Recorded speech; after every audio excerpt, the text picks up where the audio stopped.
এই দুনিয়ায় যারা পরকীয়ার সাথে জড়িত আছো, প্রেম প্রীতি করে বেড়াও।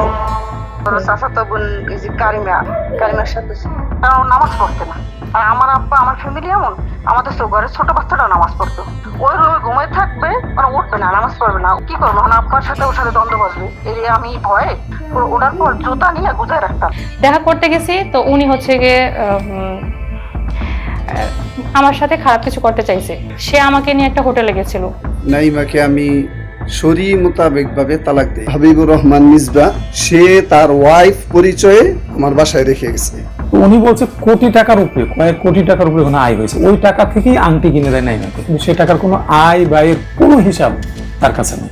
নারায়ণগঞ্জের এসি বিস্ফোরণ ঘটেছিল এবার মসজিদে, সেটাকে ইস্যু করে সে মানুষের কাছে টাকা নেয়, তার প্রচুর ফলোয়ার আছে, টাকা চাইলে টাকা পাওয়া যায়, বহুত ইস্যুতে সে টাকা কালেক্ট করে, কিন্তু টাকা কালেক্ট করার পর সে টাকার কোনো হিসাব নেই। এখন তো মানুষের কাছ থেকে বিনিয়োগ নিচ্ছে অনেক টাকা নিচ্ছে, তার কোনো আয় ব্যয়ের হিসাব কেউ জানে না। পরে গত 1 বছর আগে আমি তার ফোন থেকে কয়েকটা ভিডিও পাই। তাহলে তো তাদের জন্য কোরআনের যে আইন আছে, বিধান আছে, পাথর মেরে তাদেরকে হত্যা করে দিতে হবে। এর আগে যতগুলো বেবি হওয়ার কথা ছিল, উনি বেবি পেটে আসার পরই এমন বিহেভ করতো, নষ্ট করার জন্য বাধ্য হওয়া লাগতো। আমি জানি না উনি বেবি আসার পরে এইভাবে এরকম খারাপ বিহেভ কেন করতো। আমাকে বেবি পেটে আসার পরে পর্যন্ত কয়বার মেরেছে। এরকম কথা তো কোনো বৈঠক হয়েছে বলে আমার মনে পড়ে না। মানে অর্থাৎ আপনি বলেন নাই এরকম কথা হয়েছে বলে মনে পড়ে না আর কি। পীর সাহেব ওটা কি করে মেনে নিচ্ছেন বা সহ্য করতেছেন? পীর সাহেব তো জানে, যেহেতু জানে সে কি করে সহ্য করতেছে যে তার একজন ভক্ত বা তার দলের একজন লোক যে কিনা 2টা বাচ্চা ফেলে এসে আবার একটু ভালো থাকা খাওয়া পড়ার আশায় হাবিবুর রহমান মিসবার সাথে পরকীয়া করে বিয়ে করছে। যে তার আব্বার নাম হলো মুসা, তো সে বলছে ফেরাউনের ঘরে মুসা আর আমি মুসার ঘরে ফেরাউন। এমন সময় হাত ফসকে আবার কুরিম করে জাহান্নামের মধ্যে পড়ে যাবে। কথায় কথায় আলহামদুলিল্লাহ, সুবহানাল্লাহ, আর ব্যক্তির বিরুদ্ধে ওঠা অভিযোগের ধরন একেবারেই নাউজুবিল্লাহ।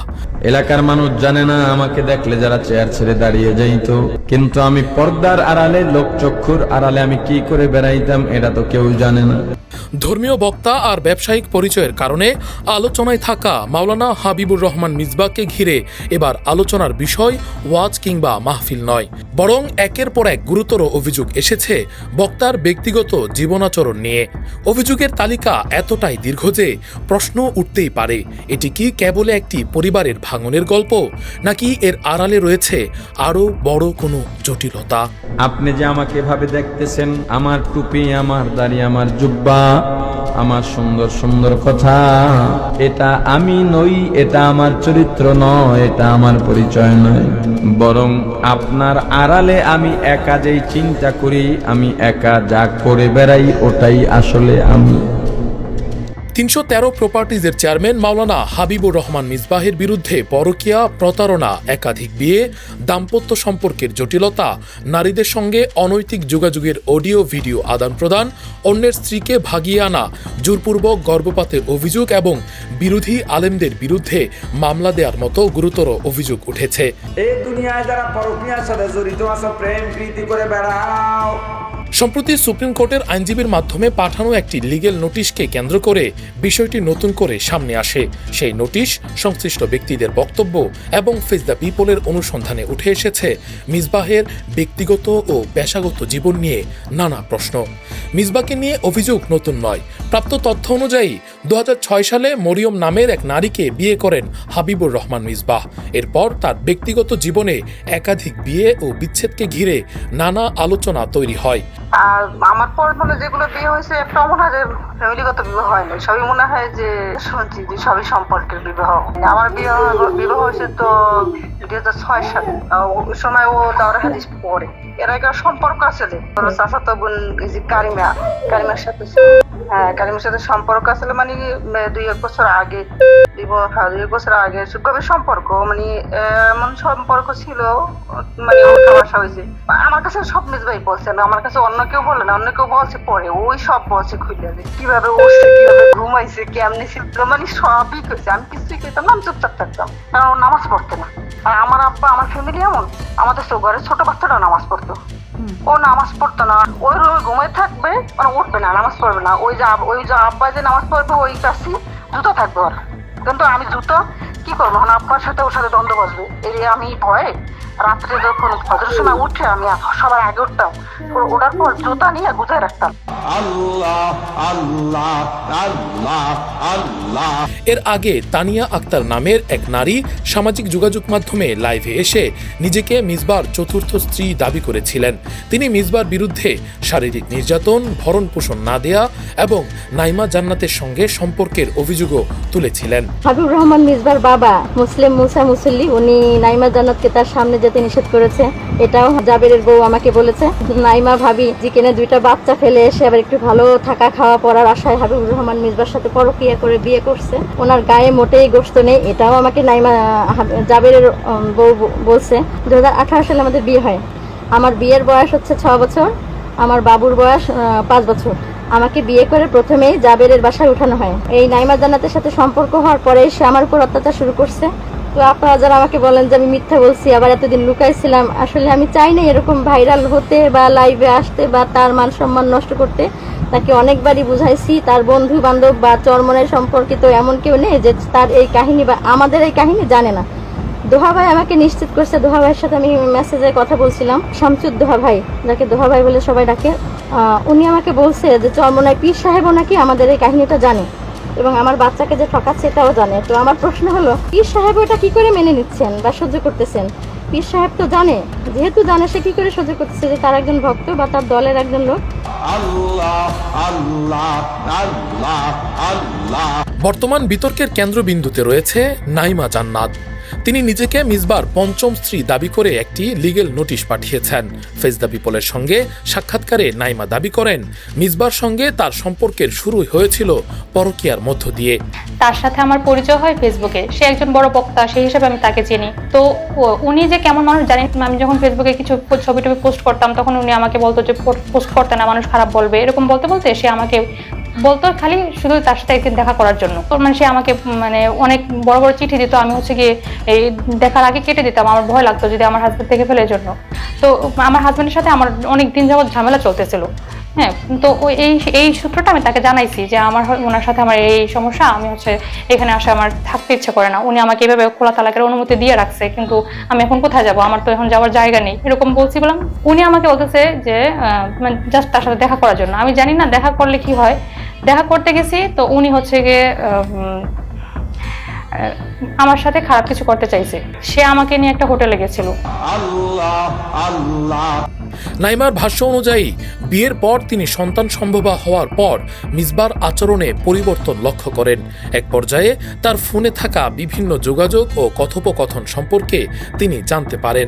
বিয়ের পর আমাকে 1-1.5 বছর 2 বছর আমাকে খুব ভালো কেয়ার করেছে। তো বিয়ের 2 থেকে 3 বছরের মধ্যে সে আস্তে আস্তে একটু চেঞ্জ হতে থাকে।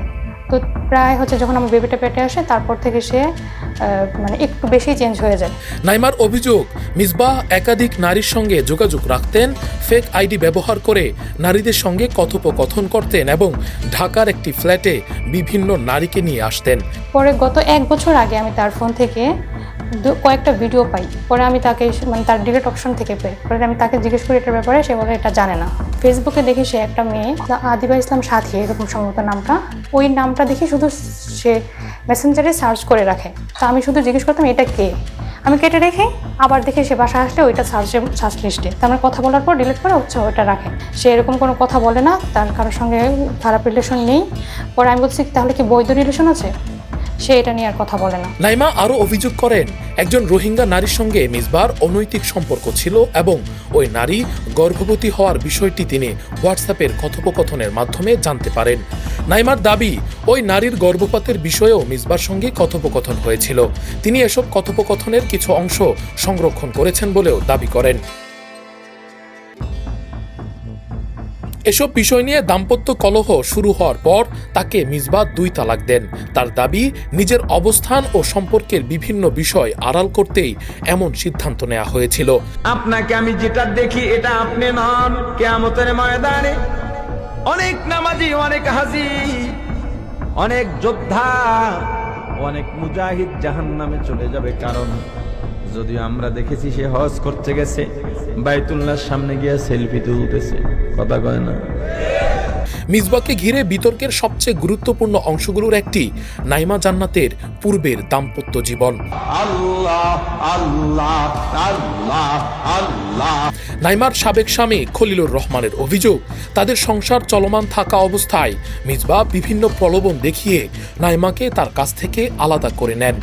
প্রতারক লম্পট মিসবা সে বুঝতে পারে যে যদি নাইমা এখন নারায়ণগঞ্জে থাকে তাহলে এই বিষয়টা সমাধান হয়ে যাবে এবং তাকে আমার সংসারে আবার পাঠাইবে বা সে চলে আসবে নিজের ভুল বুঝে। এই জন্য সে কৌশলে সেই বাড়ির থেকে সে নিয়ে যায়। এরপরে তো তার পরিবার, আমি, আমার পরিবার কেউই তার সাথে আর কোনো ধরনের প্রায় 4 মাস আমাদের কোনো যোগাযোগ ছিল না। খলিলের দাবি, প্রায় 50,000 টাকা মূল্যের একটি আংটি সহ বিভিন্ন প্রলোভন দেখানো হয়েছিল। যখন তাকে আমি মুসাদ্দেক বিল্লাহ ভাইয়ের বাসা থেকে বাসায় আনছি, তখন তার ব্যাগ চেক করে আমি সেই আংটিটা পাই। আমি পরবর্তীতে তাকে জিজ্ঞাসা করলে সে এক সময় যাইয়া আমাকে বলে যে এই আংটিটা সে তাকে হাবিবুর রহমান মিসবা দিয়েছে। খলিলুর রহমান জানান, নাইমাকে খুঁজতে গিয়ে তিনি রায়ের বাগে মাওলানা মুসাদ্দেক বিল্লার বাসায় যান। সেখানে নাইমাকে পাওয়া যায়। মুসাদ্দেক বিল্লাহ তাকে জানিয়েছিলেন মিসবা নাইমাকে সেখানে তার স্ত্রী পরিচয়ে রেখে গেছেন এবং সেই বাসায় তারা স্বামী স্ত্রী পরিচয়ে একসাথে রাত্রি যাপন করেন এবং বিবাহ বহির্ভূত সম্পর্কও হয়। যে নাইমা যখন আমার সংসারে ছিল, হঠাৎ করে একদিন সে বাসা থেকে উধাও হয়ে যায়। আমি তাকে রায়ের বাগ মাওলানা মুসাদ্দেক বিল্লাহ সাহেবের বাসা থেকে উদ্ধার করি। তো এর মাঝে আমি খোঁজখবর নিতে থাকি যে সে ওই বাসায় কিভাবে গেল। পরবর্তীতে মুসাদ্দেক বিল্লাহ ভাইয়ের সাথে আমার কথা হয়েছে। তখন উনি সর্বপ্রথম আমাকে বলেন হাবিবুর রহমান মিসবা সে তার ওয়াইফ পরিচয়ে আমার বাসায় রেখে গেছে। বাংলাদেশের জনপদে ধর্ষকের ফাঁসির দাবিতে নবীন প্রবীণ সাদা কালো এক কাতারে হায়।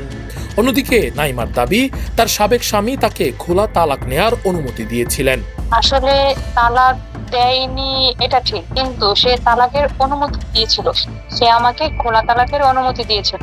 ওই মিসবা আমাকে বলে নেওয়াইছে যে নিজের নকশের উপর তালাক নিয়ে নাও, তালাক হয়ে যাবে। এক তালাকে বাইন হয়ে গিয়েছিল। তবে খলিলুর রহমান এই বক্তব্য সরাসরি অস্বীকার করেছেন। আর যেই বিষয়টা দেশবাসী এখনো জানে না, নাইমাকে আমি শরী মোতাবেকভাবে তালাক দেই নাই। সে তার মতো করে প্ররোচনায় সরকারিভাবে যে স্ত্রী স্বামীকে ডিভোর্স দিতে পারে ওই সিস্টেম কইরা সে আমার কাছে একটা ডিভোর্স লেটার পাঠাইছিল। এখন পরবর্তীতে সে কিভাবে বিবাহ করছে, কিভাবে সংসার করছে, এটা সে জানে আর উপরওয়ালা জানে।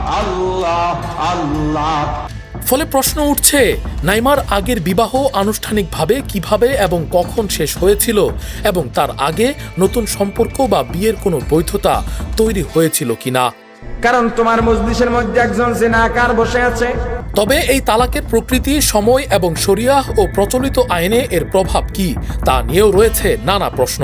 এ বিষয়ে বিশিষ্ট আলেম ও চিন্তাবিদ মুফতি আবু মুহাম্মদ রহমানী বলেন, প্রথম কথা হচ্ছে, কোন স্ত্রী যদি দাবি করে যে তার স্বামী তাকে তালাক গ্রহণের অধিকার দিয়েছে, আর স্বামী যদি দাবি করে যে না তালাক গ্রহণের অধিকার দেয়নি, তাহলে যেহেতু স্ত্রী দাবি করেছে, স্ত্রীকে তার দাবির সপক্ষে প্রমাণ উপস্থাপন করতে হবে যে স্বামী তাকে তালাক গ্রহণের অধিকার দিয়েছে। যদি স্ত্রী তালাক গ্রহণের অধিকার প্রাপ্ত হয়েছে এর সপক্ষে কোনো দলিল, কোনো প্রমাণ উপস্থাপন করতে পারে, তাহলে স্ত্রীর কথা গ্রহণযোগ্য হবে। আর যদি দলিল উপস্থাপন করতে না পারে, তাহলে সেক্ষেত্রে স্বামীর কথা গ্রহণযোগ্য হবে। 18 নং ধারায় যেটা আছে, আমাদের দেশে এই 18 নং ধারা এটা এত অস্পষ্ট, অনেক সময় দেখা যায় ইজাব কবুল এখনো হয় নাই, কিন্তু আগে থেকেই কাবিন রেজিস্ট্রি খাতায় সবকিছু লিখে স্বামী এবং স্ত্রী যারা হবেন তাদের সিগনেচার নেওয়া হয়েছে। তো সেই ক্ষেত্রে যদি স্ত্রীকে তালাক গ্রহণের অধিকারের ওই জায়গায় সেখানে অধিকার দেওয়া হয়, তাহলে এটা কার্যকর হবে না। কেন কার্যকর হবে না? কারণ এখনো শরীয়ত সম্মতভাবে বিবাহ হয় নাই। বিবাহের আগে যদি কেউ তালাক দেওয়ার বা গ্রহণ করার অধিকার দেয়, এই অধিকার তো তার নাই, সে তো তার স্ত্রী হয় নাই। কাজেই এই ক্ষেত্রে যদি তাদের কাবিন রেজিস্ট্রিটা আগে হয় এবং শরঈ বিয়েটা পরে হয়, তাহলে ওই কাবিন রেজিস্ট্রির ইসলামী দেশে কোনো ভ্যালু নেই। তো তেমন কিছুই জানে না, একদম টোটালি কিছু জানে না, শুধুমাত্র সিগনেচার করতে বলছে, করে দিয়েছে, আর ইচ্ছে মতো কাজী লিখে নিয়েছে। তাহলে সেক্ষেত্রে অনেক স্কলার তারা মতামত দিয়েছেন, এক্ষেত্রে স্ত্রী তালাক গ্রহণের অধিকার প্রাপ্ত হবে না। ইসলামে বিবাহ বহির্ভূত যত সম্পর্ক আছে, এখানে বৈধ প্রেম, ভালোবাসা বলতে কিচ্ছু নেই, টোটালি হারাম। ইসলামী শরিয়াকে নিজের ব্যক্তিগত চাহিদা চাওয়া পাওয়া অনুযায়ী ব্যাখ্যা করা, এটাকে তাহরিফ বলে। প্রভাবশালী বা ক্ষমতাশালী ব্যক্তি আসতো, তাহলে ফতোয়া চেঞ্জ করে ঘুরিয়ে দিত। এটা ইহুদি পণ্ডিতদের, ইহুদি আলেমদের স্বভাব ছিল। যেখানে শরঈ আইন কায়েম আছে, তাহলে তো নিঃসন্দেহে যদি কোনো বিবাহিত নারী এবং পুরুষ তারা যদি জিনা ব্যভিচার করে এবং সেটা যদি প্রমাণিত হয়, তাহলে তো তাদের জন্য কোরআনের যে আইন আছে, বিধান আছে, পাথর মেরে তাদেরকে হত্যা করে দিতে হবে। জিনা করে না ওটা পর্যন্ত আমি আল্লাহ বৃষ্টি দিব না। পয়গম্বর জানায় দিলেন কে আসো জিনাকার। দাম্পত্য বিরোধের পাশাপাশি ঘটনাটি গড়ায় আইনি লড়াইয়ে। অভিযোগ রয়েছে নাইমাকে নিয়ে বিরোধের জেরে তার সাবেক স্বামী খলিলুর রহমানের বিরুদ্ধে চাঁদাবাজির মামলা করা হয়। ওই মামলায় খলিলকে প্রধান আসামি করার পাশাপাশি লেখক মোহাম্মদ মহিউদ্দিন কাসেমি ও ডাক্তার ইব্রাহিম খলিলকেও আসামি করা হয়। অভিযোগকারীদের দাবি, খলিলের কাছ থেকে তালাক নিশ্চিত করার প্রচেষ্টায় ব্যর্থ হওয়ার পরই মামলার আশ্রয় নিয়েছিলেন মিসবাহ।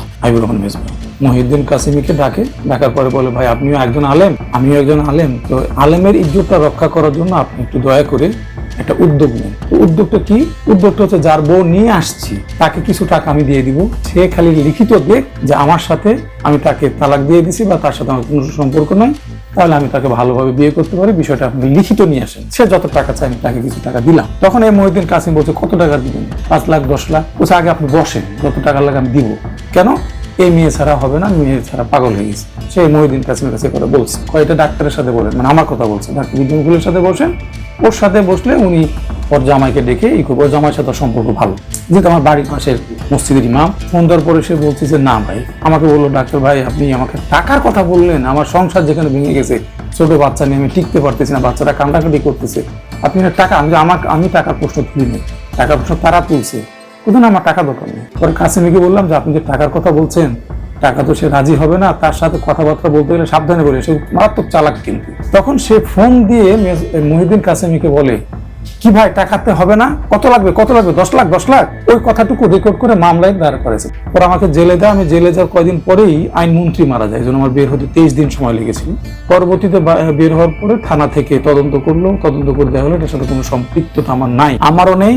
এবং কত বড় জালিম, যার বউ নিয়েছে তাকে 1 নম্বর মামলা দিছে, আমাকে 2 নম্বর, এবং মহিউদ্দিন কাসেমি নামে একজন আলেম যিনি কোনো এটা আগা মাথা কিছুই জানে না, তাকে যে 3 নম্বর আসামি। ডাক্তার ইব্রাহিম খলিলের আরও অভিযোগ, তাকে এই মিথ্যা মামলায় জেলে যেতে হয়েছিল এবং তারপর থেকেই তিনি গুরুতর কিডনি সমস্যায় ভুগছেন ও নিয়মিত ডায়ালাইসিস নিচ্ছেন। কিন্তু ঠিকই নির্বাচনের সময় দেখলাম এই হাবিবুর রহমান মেজবাহ পীর সাহেব হুজুরের সাথে বিভিন্ন সফরে, বিভিন্ন ক্যাম্পেইনে তাকে আমি দেখেছি। একজন দাগী অপরাধীকে যদি একজন শায়েখের সাথে দেখি বা একটা দলের শীর্ষ নেতার সাথে দেখি, বা তার ভুল স্বীকার অনুতপ্ত বা প্রকাশটা না করেই তওবা না করে, বা তার ভুল স্বীকার না করেও সে এরকম একটা ব্যক্তিদের সাথে চলে, তখন খুব কষ্ট লাগে যে আমরা চান্স পাই না বা আমাদেরকে কোনো খোঁজ খবর নেওয়া হয় না, সে তাদের সাথে খুব কষ্টের বিষয়গুলো। এই কষ্টগুলো থেকে মাঝে মাঝে ফেসবুকে লিখি।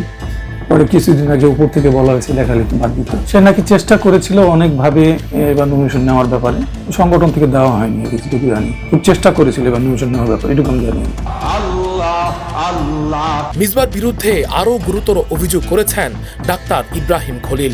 তার দাবি, করোনাকালীন সময়ে একটি ফাউন্ডেশনের নামে দেশ বিদেশ থেকে বিপুল পরিমাণ অর্থ সংগ্রহ করা হয়েছিল এবং সেই অর্থের হিসাব নিয়ে প্রশ্ন তোলার পর কয়েকজন আলেমকে সংগঠন থেকে সরিয়ে দেয়া হয়।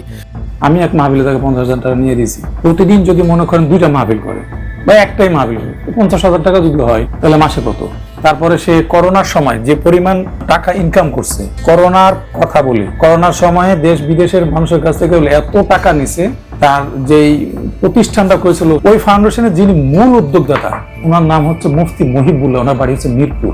উনি এটা যখন করলেন 2 জন মিলে, তখন দেখলো এত টাকা আসতেছে, সে টাকার হিসাব চাওয়ার কারণে তাকে কম ওই ফাউন্ডেশন থেকে বের করে দেয়। তো উনি বলছে কোটি টাকার উপরে, কয়েক কোটি টাকার উপরে ওখানে আয় হয়েছে। ওই টাকা থেকেই আংটি কিনে দেয় নাইমাকে, যে টাকার মনে করেন যে অনেক টাকা আয় হয়েছে, কিন্তু সে টাকার কোনো আয় ব্যয়ের কোনো হিসাব তার কাছে নেই। নারায়ণগঞ্জের এসি বিস্ফোরণ ঘটেছিল একবার মসজিদে, সেটাকে ইস্যু করে সে মানুষের কাছে টাকা নেয়। তার প্রচুর ফলোয়ার আছে, টাকা চাইলে টাকা পাওয়া যায়, এবং তার এলাকায় মাদ্রাসার জন্য টাকা চাইছে, টাকা পাইছে। বহুত ইস্যুতে সে টাকা কালেক্ট করে, কিন্তু টাকা কালেক্ট করার পরে টাকার কোনো হিসাব নেই। ওই টাকাগুলো থেকে একটা ব্যাপক ইনকাম হয়। এখন তো মানুষের কাছ থেকে বিনিয়োগ নিচ্ছে অনেক টাকা নিচ্ছে, তার কোনো আয় ব্যয়ের হিসাব কেউ জানে না। অভিযোগগুলোর বিষয়ে সামাজিক যোগাযোগ মাধ্যমে দেয়া দীর্ঘ বক্তব্যে মাওলানা হাবিবুর রহমান মিসবাহ নিজেকে ষড়যন্ত্রের শিকার বলে দাবি করেছেন। তার দাবি, প্রায় 1 বছর ধরে তার হোয়াটসঅ্যাপ হ্যাক করে ভুয়া কথোপকথন তৈরি করা হয়েছে। এমনকি তার ব্যক্তিগত কক্ষে গোপন ক্যামেরা স্থাপন করে প্রথম স্ত্রীর সাথে ব্যক্তিগত সময়ের ভিডিও ধারণ করে তার কাছ থেকে 10 লাখ টাকা চাঁদা দাবি করা হচ্ছে বলেও অভিযোগ করেন তিনি। অর্থাৎ একদিকে নাইমা ও তার সাবেক স্বামীর গুরুতর অভিযোগ, অন্যদিকে মিসবার দাবি এসবই পরিকল্পিত ষড়যন্ত্র এবং ব্ল্যাকমেইলের অংশ। তবে মিসবার বক্তব্যে তার বিরুদ্ধে ওঠা কয়েকটি মৌলিক প্রশ্নের বিস্তারিত ব্যাখ্যা পাওয়া যায়নি। বিশেষ করে নাইমার পূর্বের বিবাহের আইনগত অবস্থান, নতুন সম্পর্কের বৈধতা এবং কথিত তালাকের প্রক্রিয়া নিয়ে স্পষ্ট ব্যাখ্যার দাবি উঠেছে। নাইমা জান্নাত অবশ্য এসব বিষয়ে তার বক্তব্য দিয়েছেন এবং মিসবার দাবিগুলো প্রত্যাখ্যান করেছেন। ঘটনাটিকে আরও জটিল করেছে একটি ঘরোয়া বৈঠক। অভিযোগ রয়েছে বিষয়টি মীমাংসার উদ্দেশ্যে কয়েকজন রাজনৈতিক ও সামাজিক ব্যক্তিকে নিয়ে বৈঠক করা হয়। সেখানে লিগ্যাল নোটিশের আইনজীবী অ্যাডভোকেট জান্নাতুল ফেরদৌসের ভূমিকা নিয়েও পরবর্তীতে প্রশ্ন ওঠে। আমার সাথে বিগত 3 ঘন্টা যাবত কি চলতেছে আপনি জানেন? প্রশাসন থেকে হুমকি ধামকি, পুলিশের ফোন, আমাকে তো সব। আচ্ছা, আপনি একজন সুপ্রিম কোর্টের আইনজীবী, আপনাকে পুলিশ হুমকি দেয়? মিসবার বিরুদ্ধে আইনি পদক্ষেপ নেওয়ার পক্ষের দাবি, বৈঠকে 10 লাখ টাকা চাওয়ার বিষয় উঠে এসেছিল। পরবর্তীতে ওই আইনজীবীর অবস্থান পরিবর্তন এবং বাদী পক্ষের বিরুদ্ধেই সামাজিক যোগাযোগ মাধ্যমে বক্তব্য দেওয়ার ঘটনায় পেশাগত নৈতিকতা নিয়ে প্রশ্ন তোলা হয়েছে।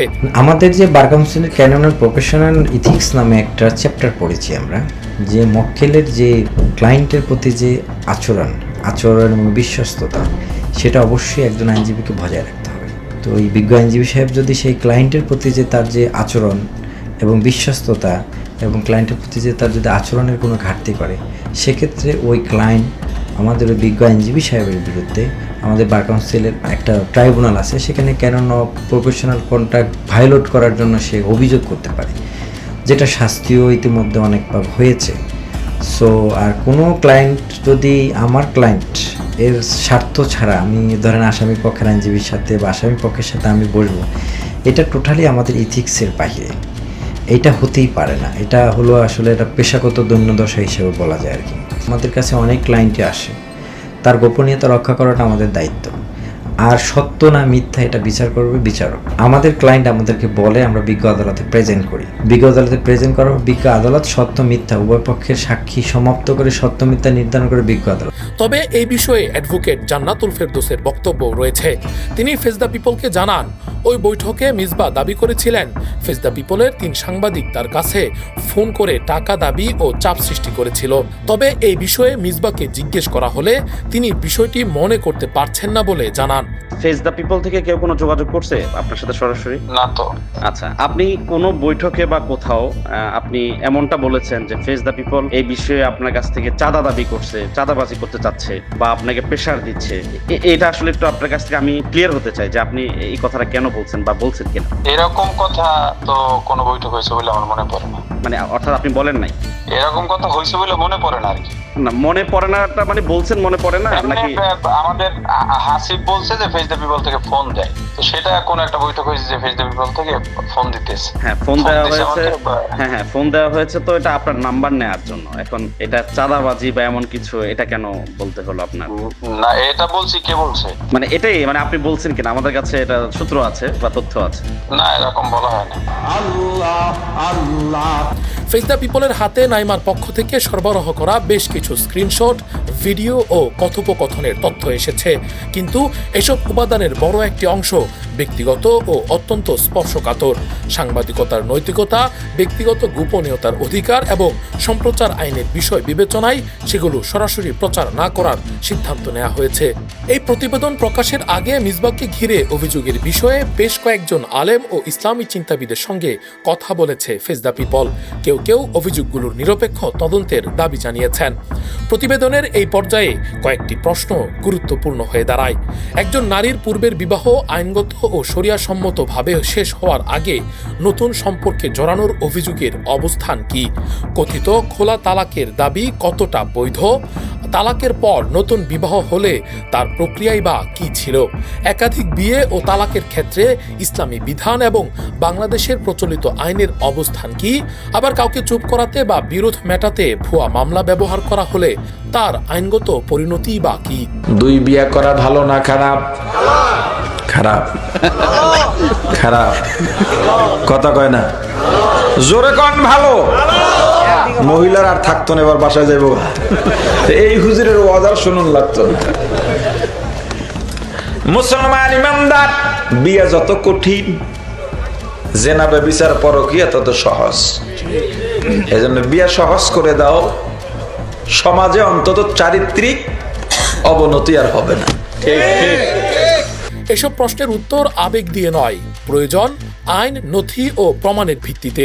এ বিষয়ে সুপ্রিম কোর্টের আইনজীবী ও সাবেক সহকারী attorney general ABM Ibrahim Khalil বলেন, কেউ যদি তার স্ত্রীর অনুমতি ব্যতীত সেকেন্ড বিয়ে করে, CRPC 494 অনুযায়ী তার বিরুদ্ধে প্রথম স্ত্রী মামলা করতে পারে। কিন্তু 4টি বিয়ে করতে হলে তাকে প্রত্যেক বিয়ের পূর্বে প্রথম স্ত্রীর অনুমতি নিতে হবে। অনুমতি ব্যতীত দ্বিতীয় বিবাহ করলে অবশ্যই সে আইনের দৃষ্টিতে একজন অপরাধী। আর 4-এর অধিক বিবাহ করা তো সে আইন, নৈতিক, ইসলাম, সরাসরি মোতাবেক সব কিছুতেই সে একজন অপরাধী বলা আছে। ফৌজদারি কার্যসূচিতে 497 পরকীয়ার বিশেষ সংজ্ঞা দেওয়া। সেখানে পরকীয়া যদি কেউ পরকীয়া করে, এটা স্বামীও করলো একই শাস্তি, স্ত্রী করলো একই শাস্তি। তো সেক্ষেত্রে তার সাজা হতে পারে 5 বছর। সুপ্রিম কোর্টের আইনজীবী ও সাবেক সহকারী attorney general ABM Ibrahim Khalil এবং শরিয়াহ আইন বিশেষজ্ঞ মুফতি আবু মোহাম্মদ রহমানের বক্তব্য গুরুত্বপূর্ণ। তাদের মতামতে উঠে এসেছে অভিযোগগুলোর আইনগত ও শরিয়াহগত দিক। শেষ পর্যন্ত মাওলানা হাবিবুর রহমান মিসবার বিরুদ্ধে ওঠা অভিযোগগুলোর সত্যতা আদালত বা যথাযথ তদন্তে নির্ধারিত হবে। কিন্তু এতগুলো অভিযোগ, পাল্টা অভিযোগ, লিগেল নোটিশ, মামলা এবং ব্যক্তিগত সম্পর্কের জটিলতা একসঙ্গে সামনে আসায় বিষয়টি আর নিছক পারিবারিক বিরোধ হিসেবে দেখার সুযোগ নেই। কারণ অভিযোগ সত্য হলে জবাবদিহি প্রয়োজন, আর অভিযোগ মিথ্যে হলে অভিযুক্ত ব্যক্তিরও ন্যায় বিচার ও সম্মান রক্ষার অধিকার রয়েছে। মাওলানা মিসবাহ একজন ইসলামিক বক্তা, নাইমার প্রাক্তন স্বামী খলিলুর রহমানও একজন মাওলানা। জানা গেছে নাইমা নিজেও একজন মাদ্রাসা শিক্ষার্থী ছিলেন। সুতরাং এ সকল অভিযোগকে শুধুমাত্র ভাবাবেগ মিশিয়ে প্রত্যাখ্যানযোগ্য মানসিকতায় ইসলামের বিরুদ্ধে ষড়যন্ত্র হিসেবে পাশ কাটিয়ে দেওয়ার সুযোগ এখানে নেই। বরং নৈতিকতার সবক দেয়া ব্যক্তিদের বিরুদ্ধে এমন উপর্যুপরি অনৈতিক অভিযোগ ইসলামী অঙ্গনকেই কলুষিত করছে কিনা তা খতিয়ে দেখার প্রয়োজনীয়তা অনুভব করবেন বলেই বিশ্বাস সংশ্লিষ্ট মহলের। ফেস দ্য পিপলের অনুসন্ধান তাই কোনো ব্যক্তিকে দোষী সাব্যস্ত করার জন্য নয়, বরং অভিযোগের আড়ালে থাকা সত্যটি খুঁজে বের করার জন্য। মিথ্যা অভিযোগে কারো সম্মানহানি যেমন কাম্য নয়, তেমনি ব্যক্তির প্রভাব খাটিয়ে ধর্মের দোহাই দিয়ে কোনো নারী নির্যাতনের ঘটনাও গ্রহণযোগ্য নয়। এই দুনিয়ায় যারা পরকীয়ার সাথে জড়িত আছে, প্রেম প্রীতি করে বেড়াও, জান্নাত যদি চাও এগুলো বাদ দাও, জান্নাতে তোমার জন্য কি অপেক্ষা করে জানো?